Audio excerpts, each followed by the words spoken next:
आगामी लोकसभा निवडणुकीच्या पार्श्वभूमीवरती केंद्रीय गृहमंत्री अमित शहांची छत्रपती संभाजीनगर आणि जळगावमध्ये सभा होणार आहे। त्यानंतर शहांचं अकोला विमानतळ ते हॉटेल तुषारपर्यंत भव्य रोड शो देखील होईल। तर अकोल्यामध्ये ते पदाधिकाऱ्यांच्या बैठका घेतील। विदर्भातील 6 लोकसभा मतदारसंघांचा शहा हे आगामी निवडणुकीच्या पार्श्वभूमीवरती आढावा घेणार आहेत। यावेळेस उपमुख्यमंत्री देवेंद्र फडणवीस, चंद्रशेखर बावनकुळे हे देखील उपस्थित असणार आहेत। तर अमित शहा यांची जळगाव आणि छत्रपती संभाजीनगरमध्ये सभा होणार आहे। केंद्रीय गृहमंत्री अमित शहा आज अकोला दौऱ्यावरती असतील।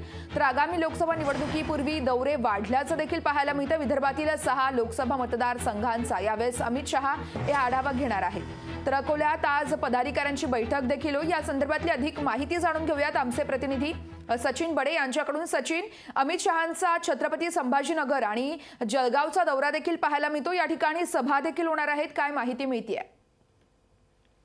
देशाचे गृहमंत्री अमित शहा यांची छत्रपती संभाजीनगरमध्ये सभा होत आहे। मात्र ते त्याआधी अकोला या ठिकाणी आणि जळगाव या ठिकाणी बैठक तथा संवाद मेळावे घेणार आहेत आणि या माध्यमातून आगामी लोकसभेची जी काही निवडणूक डोळ्यासमोर आलेली आहे तिची तयारी जी आहे ती स्वतः अमित शहा हे महाराष्ट्र राज्यामध्ये फिरून करत आहेत।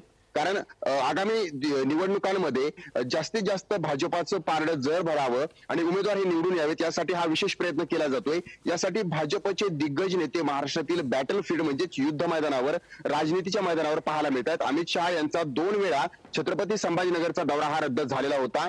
मराठा आरक्षणाचा मुद्दा असेल किंवा मनोज जरांगे यांच्या पेटलेल्या आंदोलनामुळे हा दौरा जो होता तो रद्द झाला होता। मात्र तिसरी वेळ आहे अखेर या दौऱ्याला, मेळाव्याला आणि या सभेला मुहूर्त लागलेला आहे। आपण जर माझ्या मागे पाहिलं तर आपण त्याच मैदानावर आहोत ज्या मैदानावर अमित शहा यांची जी सभा आहे ती होणार आहे।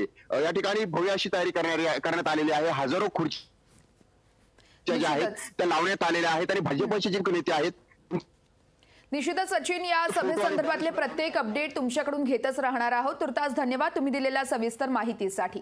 निश्चितच जेव्हा महाराष्ट्रामध्ये देशाचे गृहमंत्री पोहोचले त्यानंतर महाराष्ट्रातील नेत्यांकडून कशा पद्धतीने त्यांचं स्वागत करण्यात आलं याचीही दृश्य या ठिकाणी समोर आलेली आहेत वर्षा।